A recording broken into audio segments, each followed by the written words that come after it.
శ్రోతలందరికీ నమస్కారం. సుజన భర్త యాక్సిడెంట్లో చనిపోయాడు.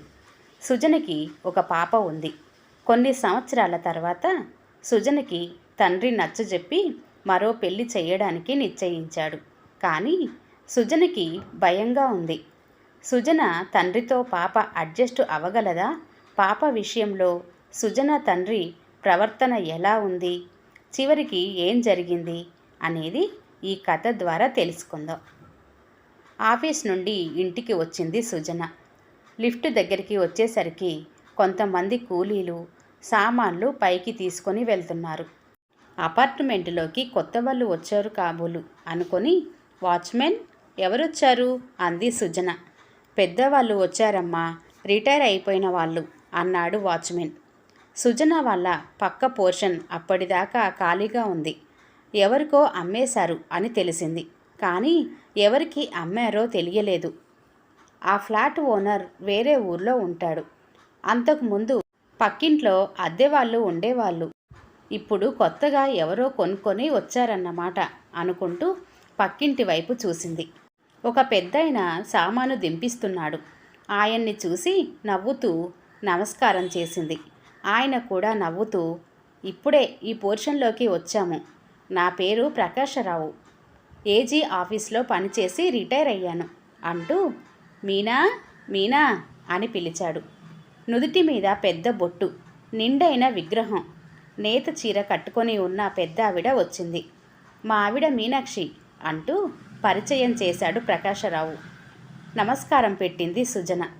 పరిచయాలయ్యాక, మీరు కొత్తగా వచ్చారు కదా, సామాను కూడా సర్దుకోవాలి, నేను మీకు భోజనం తెచ్చి పెడతాను అంది సుజన.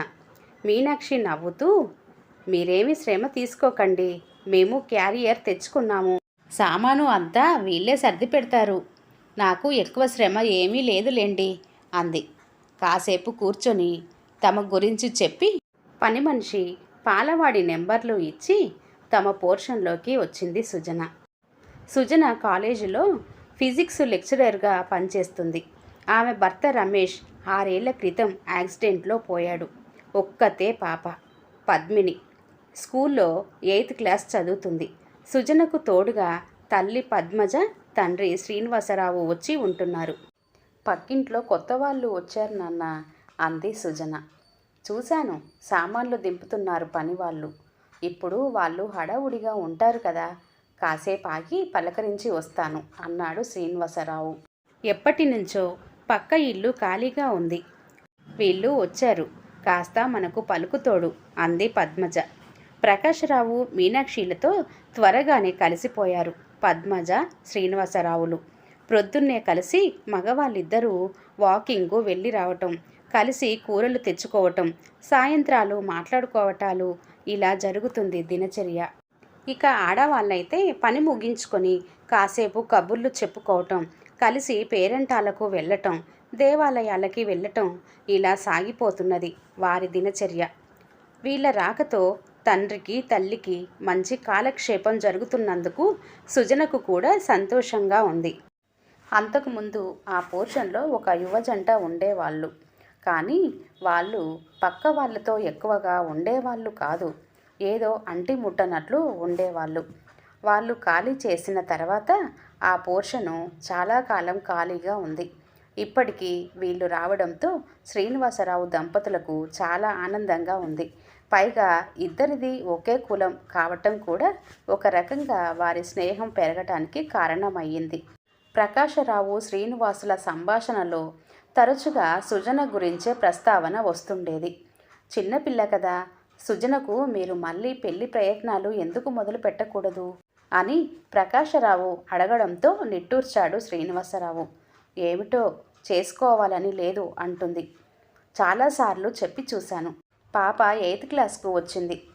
చిన్నపిల్ల పద్మిని స్టెప్ ఫాదర్తో అడ్జస్ట్ అవటం కష్టమని మళ్ళీ పెళ్ళి వద్దంటున్నది. సుజన గురించి మాకు దిగులుగానే ఉంటుంది. ఏమి చెయ్యాలో తోచటం లేదు. మాకేదైనా అయితే అమ్మాయి మరీ ఒంటరిదైపోతుంది. ఎటూ చెప్పలేక ఏమీ చెయ్యలేక రోజులు గడుపుతున్నాము. చిన్న పాపని చూసుకోవటానికి మీరున్నారు. మీ సపోర్టుతో పద్మినికి ఏ ఇబ్బంది కలగదని ధైర్యం చెప్పి చూడండి. పద్మిని కూడా ఎదుగుతున్న పిల్ల, అర్థం చేసుకోలేనంత చిన్నపిల్ల కాదు కదా. సుజన జీవితం అంతా మోడుబారినట్లు ఉండటం ఎందుకు? ఈ కాలంలో రెండో పెళ్ళిళ్ళు సర్వసాధారణమైపోయాయి. ప్రకాశరావు మాటలకు ఆలోచిస్తూ మౌనంగా కూర్చున్నాడు శ్రీనివాసరావు. మీరు సుజన విషయంలో ఆలోచిస్తానంటే మా చెల్లెలు కొడుకు ఉన్నాడు. అబ్బాయి సాఫ్ట్వేర్ ఉద్యోగం, పెళ్ళయింది. ఒక పాప పుట్టాక మా మేనల్లుడి భార్య క్యాన్సర్ బారిన పడి మరణించింది. మా చెల్లెలు వాళ్ళు అతడికి మళ్ళీ పెళ్ళికి ప్రయత్నాలు చేస్తున్నారు. అతని వయసుకు తగ్గ సంబంధం అంటే మొదటి సంబంధం అమ్మాయిలు దొరకటం లేదు. డైవర్సు తీసుకున్న సంబంధాలు కానీ ఇలా భర్త పోయిన వితంతువుల సంబంధాలు వస్తున్నాయి. నాకు మీ అమ్మాయిని చూశాక మా మేనల్లుడికి సరిపోతుందనిపించింది. సాంప్రదాయం, అలవాట్లు, ఆచారాలు మీకు మాకు పెద్ద తేడాగా ఏమీ లేవు. మా మేనల్లుడు సౌమ్యుడు, అతడికి ఏ దురలవాట్లు లేవు. మీకు ఇష్టమైతే మనం ఒక ప్రయత్నం చేద్దాము. ప్రకాశరావు చెప్పింది వింటుంటే శ్రీనివాసరావుకు సుజన విషయంలో చిన్న ఆశ మొలకెత్తింది. కానీ చిన్నపిల్ల పద్మిని గురించే బెంగ. తల్లి రెండో పెళ్లి చేసుకుంటే భరించే శక్తి ఉంటుందా? పిల్లలు చాలా పొసెసివ్గా ఆలోచిస్తారు. ఎదుగుతున్న పిల్ల విషయంలో సవతి తండ్రిని నమ్మటమేలా? అతని ప్రవర్తన హుందాగా ఉంటుందని నమ్మకం ఏమిటి? తనకున్న భయాలన్నీ వివరించాడు శ్రీనివాసరావు. ప్రతి సమస్యకు ఒక పరిష్కారం ఉంటుంది. అబ్బాయి క్యారెక్టర్ గురించి నాకు బాగా తెలుసు కాబట్టే చెబుతున్నాను. మీరు అతని మనస్తత్వం, ప్రవర్తన విషయంలో వర్రీ అవ్వకండి. చూద్దాము. ముందు మీ అమ్మాయిని కదిపి చూడండి. తర్వాత మా చెల్లెలికి కబురు చేస్తాను. భరోసా ఇస్తున్నట్లు మాట్లాడాడు ప్రకాశరావు.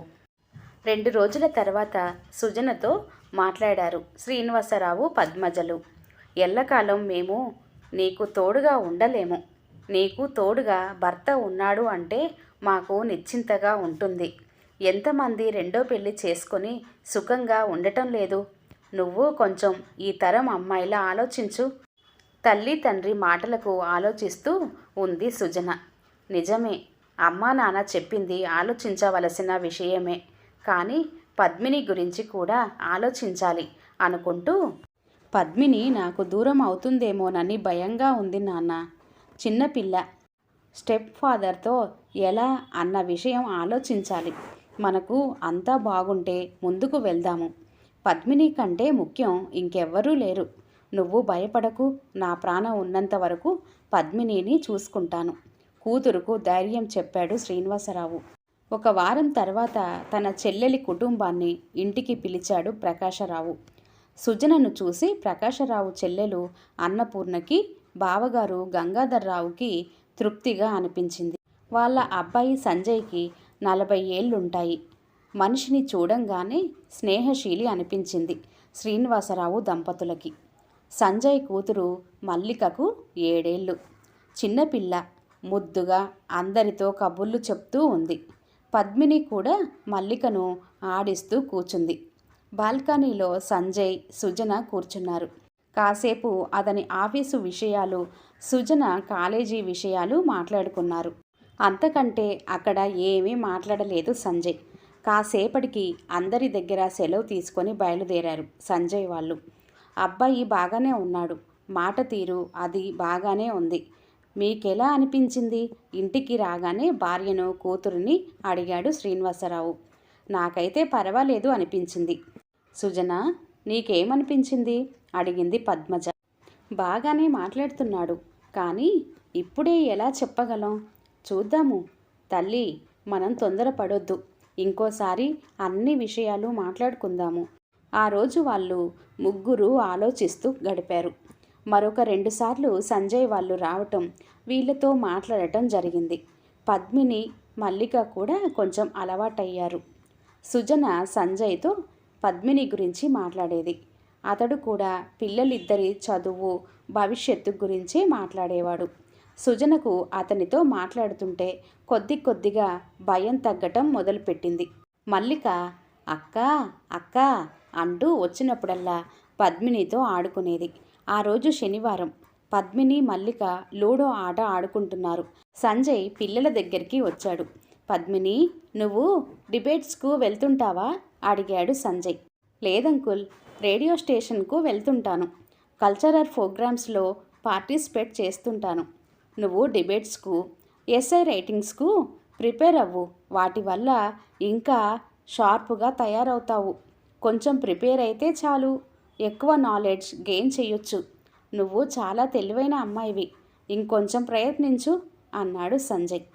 పద్మినికి అతనితో మాట్లాడటం చాలా బాగుందనిపించింది. నువ్వు బుక్స్ చదువుతావా పద్మిని?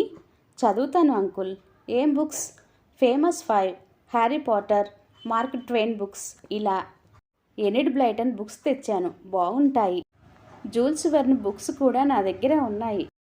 జూల్స్ వెర్న్ బుక్స్ చదవలేదు అంది పద్మిని. అతడు ప్యాకెట్ విప్పి 2 పుస్తకాలు పద్మిని చేతిలో పెట్టాడు సంజయ్.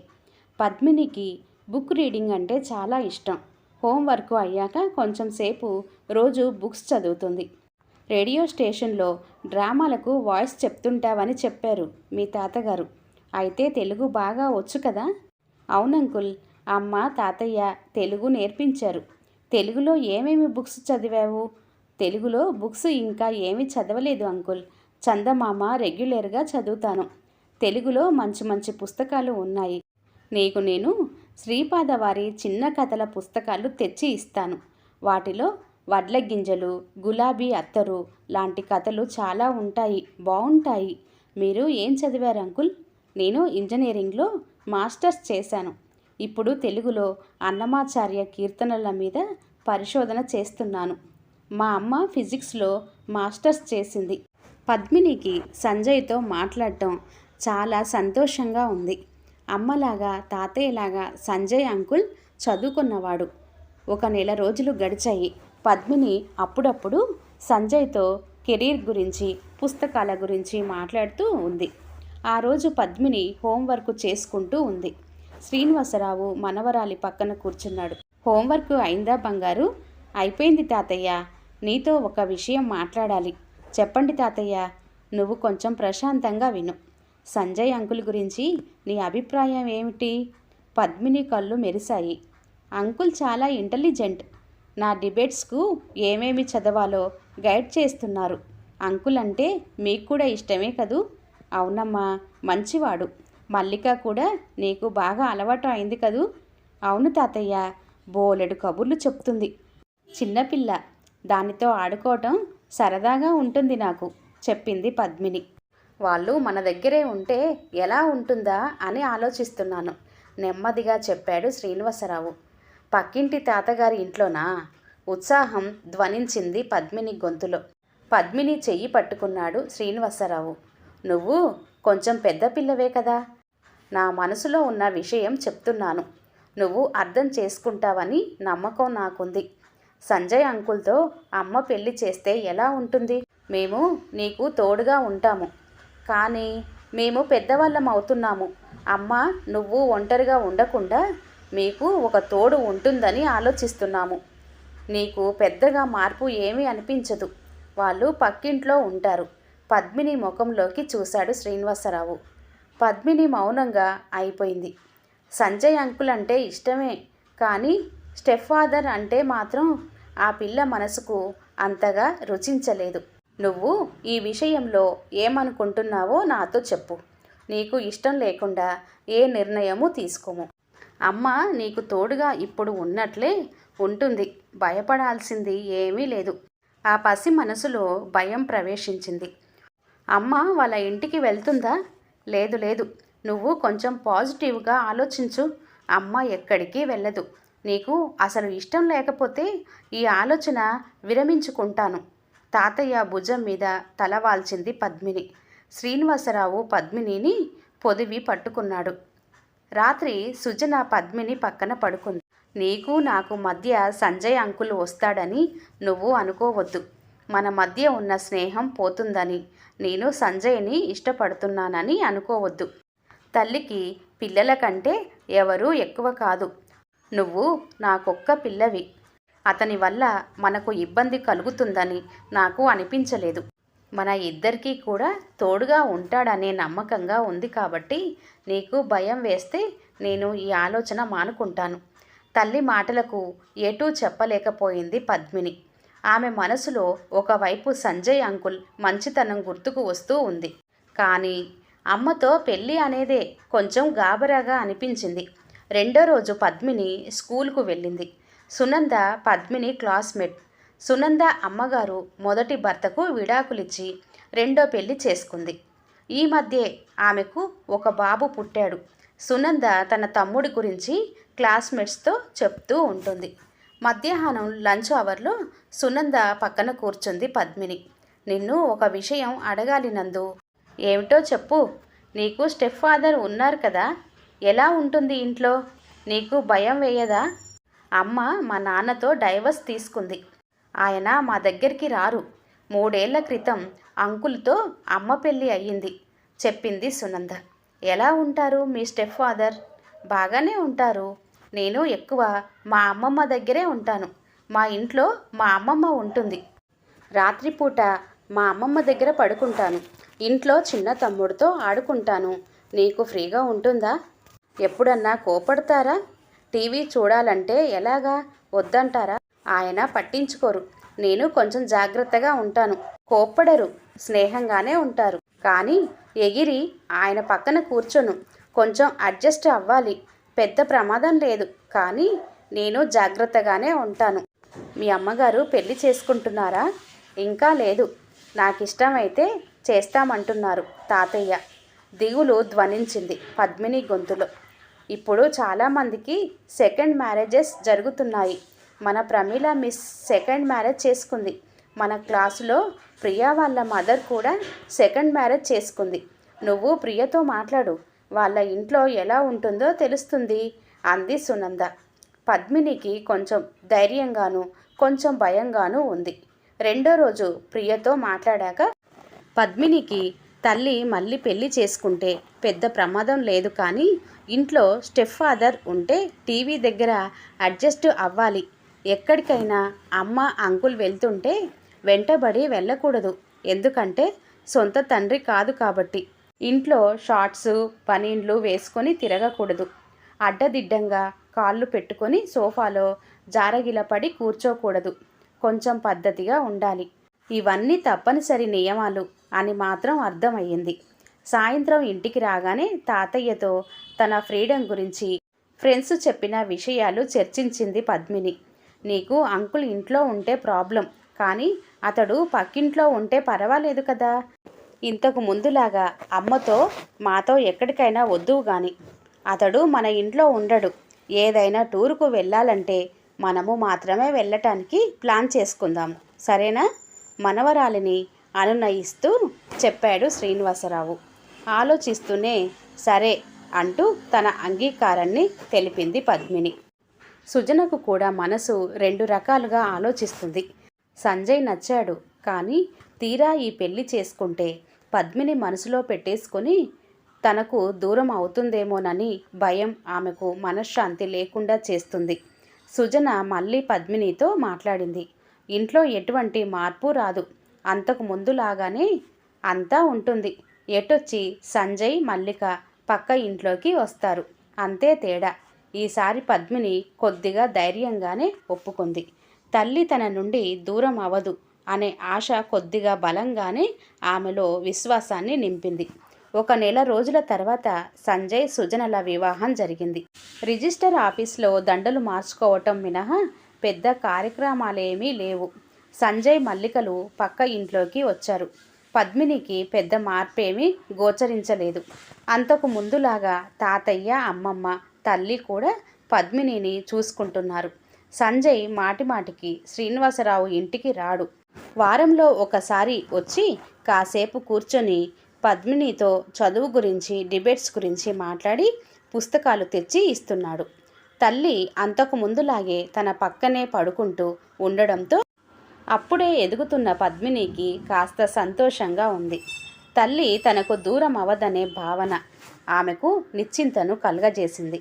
మల్లిక హోంవర్క్ చూసుకోవటం, పెద్దదానిలాగా మల్లికను చూసుకోవటం పద్మినిలో కాస్త బాధ్యతను తెచ్చిపెట్టింది.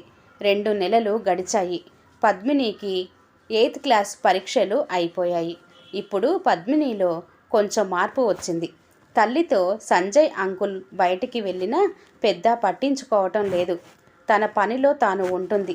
సంజయ్ అంకుల్ పరాయివాడు కాదు అన్న భావన మెల్లమెల్లగా ఆ పిల్ల మనసులో మొలకెత్తుతుంది. ఎండాకాలం సెలవుల్లో తల్లి, తాతయ్య, అమ్మమ్మలతో పాటు గోవా ట్రిప్పుకు వెళ్ళింది పద్మిని. తనకు ఆఫీస్లో పని ఉందని, గోవాకు రావటం కుదరదని తప్పించుకున్నాడు సంజయ్. గోవాకు తను కూడా వస్తే పద్మిని ఏమన్నా అనుకుంటుందని భయపడ్డాడు.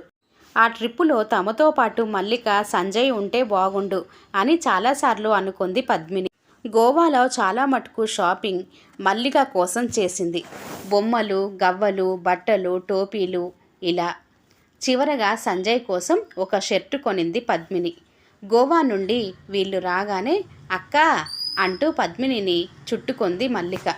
చిన్నపిల్లని ముద్దు పెట్టుకొని, ఈసారి నువ్వు మాతో వద్దువు గాని, నీకోసం నేను ఏం తెచ్చానో చూడు అంటూ బొమ్మలు చూపించింది పద్మిని. అంకుల్, ఇదిగో మీకు గిఫ్ట్ తెచ్చాను.